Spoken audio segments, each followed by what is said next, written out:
हिंद नमस्कार फ्रेंड्स, ज्योति क्लासेस में आप सभी का एक बार फिर से स्वागत है। हेलो दोस्तों, कैसे हैं आप सभी? आई होप आप सभी बहुत ही अच्छे होंगे, स्वस्थ होंगे, अपनी स्टडी कंटिन्यू कर रहे होंगे। चलते हैं हमारी आज की मॉर्निंग की क्लास की तरफ। सभी को सुप्रभात, गुड मॉर्निंग। और देखते हैं आज के दिन क्या है कुछ खास। तो फ्रेंड्स, आज है हमारा 15 मार्च की हिस्ट्री जान लेते हैं। आज के दिन फ्रेंड्स विश्व उपभोक्ता अधिकार दिवस के रूप में मनाया जाता है। विश्व उपभोक्ता अधिकार दिवस मीन्स कंज्यूमर राइट डे आज के दिन ही सेलिब्रेट किया जाता है। और इसको सेलिब्रेट करने का, मनाने का मुख्य उद्देश्य यही है कि उपभोक्ताओं के अधिकारों और ज़रूरतों के बारे में वैश्विक जागरूकता को बढ़ावा देना या उपभोक्ताओं के अधिकारों का सम्मान एवं संरक्षण की मांग करने का भी दिन है। और साथ ही साथ फ्रेंड्स, आज के ही दिन 145 ईयर्स बिफोर यानी कि 145 साल पहले क्रिकेट का पहला टेस्ट मैच भी खेला गया था। क्रिकेट का पहला टेस्ट मैच क्वेश्चन में आ जाए कि कब खेला गया था। तो फ्रेंड्स, आज के दिन ही खेला गया था। कितने साल पहले? 145 ईयर्स पहले। और ये मैच हुआ किसके किसके बीच था? तो ये मैच इंग्लैंड और ऑस्ट्रेलिया के बीच में हुआ था। और कहाँ पे खेला गया था? ये खेला गया था फ्रेंड्स ऑस्ट्रेलिया के मेलबर्न शहर यानी कि मेलबर्न ग्राउंड में। तो ये तो हमने जानी आज की हिस्ट्री के बारे में। आई होप आज का जो टॉपिक हमने हिस्ट्री में कवर किया है वो आपको इंटरेस्टिंग लगा होगा और इम्पॉर्टेंट भी है। तो चलिए चलते हैं। तो हमने हिस्ट्री देख ली, अब चलते हैं हमारी होम साइंस की क्लास की तरफ। जैसा कि हम हमेशा करते हैं, आप सभी जानते हैं, हम कर रहे हैं हमारी होम साइंस की सीरीज, जिसमें हम कर रहे हैं क्लास 6 to 12 की पढ़ाई। और ये पढ़ाई करने का फ्रेंड्स हमारा एक ही उद्देश्य है कि एक बार आप अपने होम साइंस को अच्छी तरह से पढ़ डालिए, ताकि होम साइंस से रिलेटेड आपके माइंड में कोई भी डाउट ना रह जाए। इसलिए फ्रेंड्स, हम इस पढ़ाई को बहुत ही डिटेल में बुक के थ्रू कर रहे हैं कि हर एक पॉइंट को हमें पढ़ना है, एक भी पॉइंट हमें छूटना नहीं है। क्योंकि जब भी हम एग्ज़ाम देने जाते हैं तो एग्ज़ामिनर हमें ये बता के पेपर नहीं बनाता कि एग्ज़ाम में क्या आएगा। जो आ गया वही इम्पॉर्टेंट है और जो नहीं आया वो इम्पॉर्टेंट नहीं है। तो इसीलिए हमें ऐसा काम ही क्यों करना कि ऐसे ही कुछ भी क्वेश्चन हमें नहीं सॉल्व करने हैं, हमें पूरा पूरा पढ़ना है। एग्जामिनर कहाँ से दे देगा? अपने आपकी बुक से ही देगा। जब आप हर एक पॉइंट्स को अच्छी तरह समझेंगे, अच्छी तरह सॉल्व करेंगे, तो आपको कोई भी डाउट नहीं रहेगा। आई होप आप मेरे कहने का मतलब समझ रहे हैं। और ये जो हम सीरीज़ कर रहे हैं क्लास 6 to 12 में, उसमें फ्रेंड्स हमने क्लास 6 to 8 तक की पढ़ाई को कंप्लीट कर लिया है। अभी हम कर रहे हैं क्लास 9th। तो आप सभी से रिक्वेस्ट है, अगर अभी तक आपने उन वीडियोज़ को नहीं देखा है, देखिए ना, तो प्ले लिस्ट में जाके वहाँ से वीडियो सारी वॉच आउट करके अपने कॉन्सेप्ट को क्लियर कर सकते हैं। क्योंकि हर एक टॉपिक को बहुत ही डिटेल में कराया गया है। और ये डिटेल में कराने का क्या हमारा पर्पज़ है, अभी हमने आपको बताया। तो आप जाके वहाँ से वीडियो वॉच आउट करके अपने कॉन्सेप्ट को क्लियर कर सकते हैं। हमारे साथ न्यू जुड़े हैं फ्रेंड्स, प्लीज़ चैनल को सब्सक्राइब कर लीजिए हमारी इस सीरीज का हिस्सा बनने के लिए। और हाँ, नोटिफिकेशन के लिए बेल आइकन को अवश्य प्रेस करें, जिससे जब भी वीडियो अपलोड हो आपके पास नोटिफिकेशन पहुंचे। और इस वीडियो को ज़्यादा से ज़्यादा अपने दोस्तों के साथ शेयर कीजिए, क्योंकि जितने भी हमारे होम साइंस के लर्नर्स हैं, मैं चाहती हूँ सबके पास तक ये वीडियो पहुँचे। और हाँ फ्रेंड्स, एक रिक्वेस्ट और है कि प्लीज़ आप लोग अवश्य रिस्पॉन्स किया करिए। आप लोग रिस्पॉन्स नहीं करते, रिस्पॉन्स करके अपनी राय भी हमें बताइए कि ये सीरीज़ आपके लिए हेल्पफुल है कि नहीं है, आपको इससे कुछ बेनिफिट मिल रहा है कि नहीं मिल रहा है। तो चलिए चलते हैं, हमने आज की हिस्ट्री जान ली। अब हम चलते हैं, हम किस लिए होम साइंस पढ़ रहे हैं वो भी हमने एक बार देख लिया। अब हम चलते हैं हमारी क्लास की तरफ। आप स्क्रीन पर देख पा रहे होंगे, हम कर रहे हैं फ्रेंड्स हमारा जो है क्लास 9th का चैप्टर 12th। और चैप्टर 12th का आज हमारा टॉपिक क्या है? ग्रसनी तथा ग्रास नली। ग्रसनी तथा ग्रास नली, इट मीन्स फेरिंगस एंड ईसोफेगस के बारे में आज हम पढ़ेंगे। फेरिंगस एंड ईसोफेगस के बारे में आज हम पढ़ेंगे। तो इसको स्टार्ट करने से पहले हमेशा की तरह हमने प्रीवियस क्लास में क्या किया है, एक बार फटाफट क्विक रिवीजन कर लेते हैं। क्योंकि जब भी हम कोई नया चीज़ सीखते हैं तो हमने प्रीवियस में क्या पढ़ा है फ्रेंड्स, उसको रिवाइज करके देन जो हम आज सीख रहे हैं उस पर आते हैं, तो दोनों टॉपिक को आपस में हम कनेक्ट कर पाते हैं। आई होप आप ये स्ट्रेटजी अवश्य ही फॉलो कर रहे होंगे। और हाँ, जब भी पढ़ने बैठते हैं ना, तो प्लीज़ एक रफ और पेन लेके अवश्य बैठा करिए, कि जो जो इम्पोर्टेंट होता है आप उसको लिखते जाया करिए साथ में। तो आपको क्लास सुनने के साथ साथ आप लिखेंगे भी ना, सारा कुछ नहीं लिखना, लेकिन जो भी इम्पोर्टेंट होता है उसको लिखते जाएंगे, तो आपको चीज़ें बहुत ही अच्छे समझ में आएंगी, आपके माइंड में चीज़ें फीड होंगी। चलते हमने देखते हैं हमने प्रीवियस क्लास में क्या किया है। प्रीवियस क्लास से फ्रेंड्स हमने स्टार्ट किया था हमारा भोजन का आहार एवं अवशोषण से स्टार्ट किया था। उसमें हमने पाचन तंत्र के विभिन्न अंग तथा पाचन क्रिया देखी थी। फिर हमने देखा था मुख, मुख में देखा था होठ, दांत, दांत के बारे में हमने जाना था। और फिर हमने फ्रेंड्स देखा था दांतों के प्रकार, के दांत कितने प्रकार के होते हैं। दांत 4 प्रकार के होते हैं और इन चारों प्रकारों के बारे में हमने बहुत ही डिटेल में हमारे प्रीवियस क्लास के माध्यम से पढ़ा था। साथ ही साथ हमने दांतों की संरचना देखी थी, दांतों के कार्य क्या हैं ये भी हमने देखा था। फिर हमने जीभ के बारे में देखा था, जीभ के कार्य देखे थे, जीभ के कार्य के में कुछ पॉइंट्स देखे थे। फिर हमने लार ग्रंथियाँ देखी थी। फिर उसके बाद हमने क्या देखा था फ्रेंड्स, लार ग्रंथियों के भी हमने कार्य देखे थे। और एक पॉइंट हमने किया था क्या, मुख गुहा में पाचन क्रिया, ये भी हमने पढ़ा था। आई होप आपने ये क्लास देखी होगी, नहीं देखी है तो प्लेलिस्ट में जाके वहाँ से देख के अपने कॉन्सेप्ट को क्लियर करके देन आप इस क्लास को दोबारा देखिए तो चीज़ें आपको बहुत ही अच्छे से समझ में आएंगी। तो चलते हैं, ये तो हमारी प्रीवियस क्लास थी और हाँ एज अ होमवर्क के रूप में हमने कुछ क्वेश्चन आंसर्स आपको दिए थे। आई होप आपने इनकी प्रैक्टिस भी अवश्य की होगी। प्लीज़ फ्रेंड्स बताया करिए कमेंट करके कि क्वेश्चन से आपको बेनिफिट मिल रहा है कि नहीं मिल रहा है। चलते हैं, आज का हमारा टॉपिक कवर करते हैं ग्रसनी तथा ग्रासनली, इट मीन्स फेरिंगस एंड इसोफेगस के बारे में आज हम पढ़ने वाले हैं। देखते हैं मुख गुहा का पिछला भाग ही क्या होता है, फेरिंगस कहलाता है। यह 12 से 14 सेंटीमीटर लंबी कीपाकार नली होती है। ग्रसनी में अंदर एक बड़ा छिद्र होता है जो निगल द्वार यानी कि गुलेट कहलाता है। क्या कहलाता है, निगल द्वार, जिसको हम क्या कहते हैं, गुलेट कहते हैं। ग्रसनी में अंदर एक बड़ा छिद्र होता है। ग्रसनी के अंदर क्या होता है, आप ये देख पा रहे हो ना, ये आपको दिख रहा है स्क्रीन पे। तो एक बड़ा छिद्र होता है जो निगल द्वार यानी कि गुलेट कहलाता है। तो ये देख लीजिए ग्रसनी का फिगर, ये ग्रास नली है, ये ग्रसनी है। तो आप इसको देख पा रहे होंगे, फिगर के माध्यम से आपको चीज़ें समझ में आ रही होंगी। चलते हैं, ग्रास नली को भोजन नली का अन्न नलिका भी कहा जाता है। तो ग्रास नली को और क्या कहा जाता है, तो ग्रास नली को भोजन नली या अन्य नलिका भी कहा जाता है। मुख द्वारा चबाया गया भोजन ग्रास नली से होकर ही आमाशय में पहुंचता है। सामान्यतः ग्रास नली का आकार 25 से 38 सेंटीमीटर तक होता है। कितना होता है, 25 to 38 सेंटीमीटर तक होता है। यह नली कुछ गोल छल्लेदार पेशियों से बनी होती है। जैसे ही मुख द्वारा चबाया हुआ भोजन ग्रास नली के निकट पहुंचता है, वैसे ही इस भाग की पेशियों में एक प्रकार का खिंचाव होता है तथा ग्रास नली का मुख खुल जाता है। तो ये तो हम दिन ने देखा किसके बारे में, ग्रास नली के बारे में। अब थोड़ा सा ग्रास नली के बारे में और जान जाते हैं। जब इस नलिका में भोजन पहुंचता है तब इस नलिका की पेशियों में एक प्रकार की गति प्रारंभ होती है। इस गति से पेशियों में संकुचन तथा प्रसार क्रियाएं होती है। इन क्रियाओं द्वारा भोजन क्रमशः आगे की ओर सरकने लगता है तथा वह बारीक होता रहता है। इस प्रकार ग्रास नली की पेशियां भोजन पीसने का कार्य करती हैं। तो ग्रास नली की जो पेशियां होती हैं वो क्या करती हैं, भोजन को पीसने का कार्य करती हैं। अब हम देखते हैं हमारा नेक्स्ट टॉपिक, ग्रास नली में पाचन क्रिया। हमने ग्रास नली के बारे में जान लिया, अब इसकी पाचन क्रिया के बारे में देखते हैं।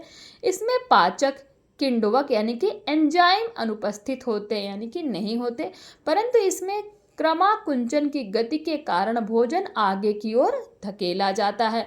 आमाशय देख लेते हैं। आमाशय मीन्स स्टमक के बारे में हम देखते हैं कि स्टमक क्या है, स्टमक का कार्य भी हम देखेंगे।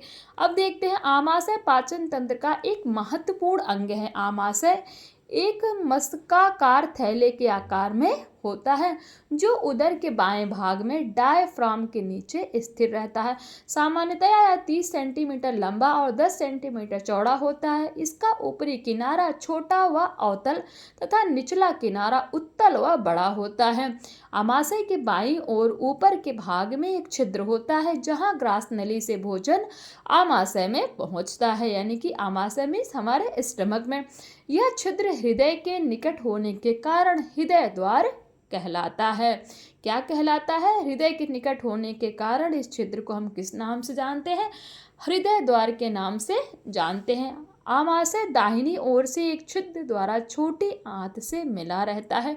इस छिद्र को जठर निर्गम द्वार या पाइलोरस द्वार कहते हैं। क्या कहते हैं, जठर निर्गम द्वार या पाइलोरस द्वार कहते हैं। आमाशय की बाहरी सतह पर स्थित झिल्ली उदरिया या पेरिटोनियम उदर्या या पेरिटोनियम कहलाती है। मीन्स आमाशय के बाहर सतह पर स्थित जो झिल्ली होती है उसको उदर्या या पेरिटोनियम कहते हैं। भीतरी सतह पर श्लेष्मिक झिल्ली की परत होती है जिसमें लंबाई में गहरी सिकुड़नें पड़ी होती हैं। आमाशय में भोजन के आने पर इसकी दीवारों के उभार खींचकर फैल जाते हैं। भोजन के पश्चात आमाशय की लगभग पूरी भीतरी दीवार फैलकर सपाट हो जाती है। आमाशय में भोजन लगभग 4 घंटे तक पाचन क्रिया के दौरान रहता है। आमाशय की श्लेष्मिक झिल्ली में अनेक छोटी छोटी रक्त कोशिकाओं के अतिरिक्त कुछ तंत्रिका तंतु तथा बहुत सी छोटी छोटी ग्रंथियां स्थित होती हैं जो पाचक रस का निर्माण करती हैं। इस रस को जठर रस या आमाशयिक रस यानी कि गैस्ट्रिक जूस भी कहा जाता है। तो ये तो हमने जाना किसके बारे में, आमाशय के बारे में। आप ये स्क्रीन देख पा रहे होंगे आमाशय का जो हमारा स्टमक है ना, तो ये इसकी स्क्रीन है, आप ये फिगर है आप स्क्रीन के माध्यम से देख पा रहे होंगे। ये है हृदय द्वार, जठर निर्गम द्वार, छोटी आंत, ये जो आपको दिख रहा ना ये छोटी आंत है। और ये क्या है, पाइलोरिक है और कार्पस या बॉडी है। ये तो आप ये देख के आपको समझ में आ रहा होगा। फ्रेंड्स, एक चीज़ आपको बताना है कि ये जो हम पढ़ रहे हैं ना, ये हमारा शरीर क्रिया विज्ञान, ये थोड़ा सा शायद हो सके आपको ये चैप्टर उतना अच्छे से समझ में ना आ रहा होगा, बट एक बार आप ये चैप्टर पढ़ लीजिए। हम जब इसके बारे में पूरा पढ़ लेंगे ना, तो हमारी ये बुक कंप्लीट होगी, देन हम इसका एक अलग से आपको मतलब बहुत ही और भी डिटेल में इसको हम करवाएंगे। ये जो हमारा आमाशय है, ग्रास नली है, पक्वाशय, सबके बारे में थोड़ा और अच्छे से फिगर के माध्यम से मैं करवाऊंगी। तो शायद ये बुक के फिगर से आपको उतना अच्छे समझ में ना आ रहा हो, बट जब हम करेंगे अलग से इसका एक अलग हम टॉपिक लेंगे, देन करेंगे तो आपको ये अच्छे से क्लियर हो जाएगा। अभी आप एग्ज़ाम के पॉइंट ऑफ व्यू से इसके जो मेन पॉइंट्स हैं उनको अच्छे से पढ़ डाली, क्योंकि एग्ज़ाम में अभी आपसे क्वेश्चन ही पूछा जाएगा। अब चलते हैं आमाशय में पाचन क्रिया, देखते हैं कि आमाशय में पाचन क्रिया प्रक्रिया कैसे होती है। आहार अथवा भोजन के पाचन में आमाशय का महत्वपूर्ण योगदान होता है। आमाशय द्वारा आहार के पाचन की रासायनिक तथा यांत्रिक दोनों ही प्रकार की क्रियाएं संपन्न की जाती हैं। आमाशय में आहार के पाचन की रासायनिक क्रिया को संचालित करने के लिए इसके द्वारा जठर रस स्त्रावित किया जाता है। जठर रस में नमक का अम्ल तथा 2 किण्वक यानी कि ईस्ट पाए जाते हैं जो आहार के पाचन में महत्वपूर्ण भूमिका निभाते हैं। जठर रस में पाए जाने वाले नमक के अम्ल के प्रभाव से आमाशय में विद्यमान आहार क्या हो जाता है, अम्लीय हो जाता है। तो जो हमारे आमाशय यानी कि जो हमारे स्टमक में जो आहार रहता है वो किसके कारण अम्लीय हो जाता है, तो नमक के अम्ल के प्रभाव से वो अम्लीय हो जाता है, जिस कारण आहार में विद्यमान कीटाणु भी नष्ट हो जाते हैं तथा आहार सड़ने से बच जाता है। जठर रस में रेनिन तथा पेप्सिन नामक 2 किण्वक पाए जाते हैं। It means enzyme. तो कौन कौन से पाए जाते हैं जठर में, रेनिन तथा पेप्सिन नामक 2 किण्वक पाए जाते हैं। इट्स मोस्ट इंपॉर्टेंट, इसको आप स्टार मार्क करके कहीं पे लिख लीजिए। पाचन क्रिया में रेनिन एवं पेप्सिन की भूमिका किस तरह होती है, देखते हैं। नंबर 1 है पाचन क्रिया में रेनिन की क्या भूमिका है, नजर डालते हैं। रेनिन केवल बच्चों के जठर रस में पाया जाता है। रेनिन कहाँ पाया जाता है, केवल बच्चों के जठर रस में पाया जाता है। वयस्कों व्यक्तियों के जठर रस में यह नहीं पाया जाता। रेनिन बच्चों के आहार में विद्यमान प्रोटीन के पाचन में सहायक होता है। रेनिन के प्रभाव से आहार में ग्रहण किया गया दूध फट जाता है तथा उसमें विद्यमान केसीन नामक प्रोटीन अलग होकर जम जाती है। तो कौन सी प्रोटीन अलग होकर जम जाती है, केसीन नामक प्रोटीन अलग होकर जम जाती है। कब, जब दूध फट जाता है। अब देख लेते हैं पॉइंट 2 में पाचन क्रिया में पेप्सिन की क्या भूमिका होती है। हमने किसके बारे में देखा, रेनिन हमने देख लिया, पेप्सिन की क्या भूमिका है हमारे पाचन क्रिया में, एक बार उस पर नज़र डालते हैं। जठर रस में पेप्सिन नामक किण्वक पेप्सिनोजन नामक रस के रूप में पाया जाता है। किसके रस के रूप में पाया जाता है फ्रेंड्स, तो पेप्सिनोजन नामक रस के रूप में पाया जाता है। नमक के अम्ल के संपर्क में आते ही पेप्सिनोजन पेप्सिन नामक किण्वक के रूप में परिवर्तित हो जाता है, जिसके फलस्वरूप भोजन में उपस्थित प्रोटीन प्रोटीओजन पेप्टोन्स में परिवर्तित हो जाता है। तो किस में हो जाता है, प्रोटीओजन पेप्टोन्स में परिवर्तित हो जाता है। किसके कारण के रूप में परिवर्तित हो जाता है? क्या? पेप्सिनोज पेप्सिन नामक किण्वक के रूप में परिवर्तित हो जाता है, जिसके फलस्वरूप भोजन में उपस्थित प्रोटीन क्या होता है? प्रोटीओजन पेप्टोन्स में परिवर्तित हो जाती है। इस प्रकार प्रोटीन के पाचन एवं अवशोषण की प्रक्रिया सरल हो जाती है। आमाशय में विद्यमान नमक के अम्ल के प्रभाव से आहार का रंग कुछ कुछ भूरा हो जाता है। आहार की इस अवस्था को पोषण विज्ञान के अनुसार काइम कहा जाता है। तो कौन सी अवस्था को काइम कहा जाता है? जब नमक के अम्ल के प्रभाव से आहार का रंग कुछ कुछ भूरा पड़ जाता है, तो इसी अवस्था को पोषण विज्ञान में क्या कहा जाता है? काइम कहा जाता है। अब देख लेते हैं पक्वाशय या ग्रहणी क्या है। पक्वाशय भी क्या है? ये भी स्टमक है, बट इसको हम और क्या बोल सकते हैं, और लार्ज इंटेस्टाइन के नाम से हम इसको जानते हैं। तो लार्ज इंटेस्टाइन क्या है देखते हैं। आहार नल में आमाशय से आगे बढ़कर आहार शरीर के जिस आंतरिक भाग में पहुंचता है उसे पक्वाशय या ग्रहणी कहते हैं। एक बार रिपीट करूंगी। आहार नाल में आमाशय से आगे बढ़कर, आमाशय मतलब जो हमारा स्टमक, हमारा जो पेट होता है, आगे बढ़कर आहार शरीर के जिस आंतरिक भाग में पहुंचता है उसे ही पक्वाशय या ग्रहणी कहते हैं। इसकी लंबाई लगभग 25 सेंटीमीटर होती है तथा आकार अंग्रेजी वर्णमाला के सी अक्षर के समान होता है। किसका? जो हमारा पक्वाशय होता है, इसका जो आकार होता है ये किसके जैसा दिखता है? तो हमारा जो सी अक्षर होता है उसके समान दिखता है। आहार नाल पक्वाशय एक ओर आमाशय तथा दूसरी ओर छोटी आंत से जुड़ा होता है। आहार नाल के पक्वाशय भाग में पाचन की रासायनिक क्रिया होती है, जिसके अंतर्गत पित्ताशय से पित्त नली द्वारा पित्त रस तथा अग्नाशय से क्लोम नली द्वारा अग्न्याशयिक रस आकर आहार में मिल जाता है। ये पाचक रस आहार के पाचन में विशेष रूप से सहायक होते हैं। तो ये हमने जाना किसके बारे में? पक्वाशय या ग्रहणी के बारे में जाना। अब आ जाते हैं हमारी छोटी आंत। आहार नाल में आहार पक्वाशय से आगे बढ़कर छोटी आंत में पहुंच जाता है, यानी कि जो हमारा लार्ज इंटेस्टाइन होता है उससे आगे बढ़कर जो हमारा आहार यानी कि जो हम खाना खाते हैं वो कहाँ पहुंच जाता है? छोटी आंत में पहुंच जाता है। छोटी आंत में आहार के पाचन के साथ साथ पोषक तत्वों के अवशोषण का कार्य भी किया जाता है। आपने क्या देखा? जो हमारा पक्वाशय है तो ये क्या है? ये हमारे सिर्फ भोजन को पकाता है, बट जो हमारी छोटी आंत होती है उसमें क्या होता है?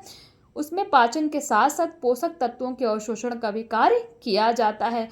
छोटी आंत की लंबाई लगभग 5 मीटर तथा आकार कुंडलित नली जैसा होता है। ये देखिए, आपको दिख रहा होगा ना कुंडल के जैसा। तो ये क्या? हमारी छोटी आंत है।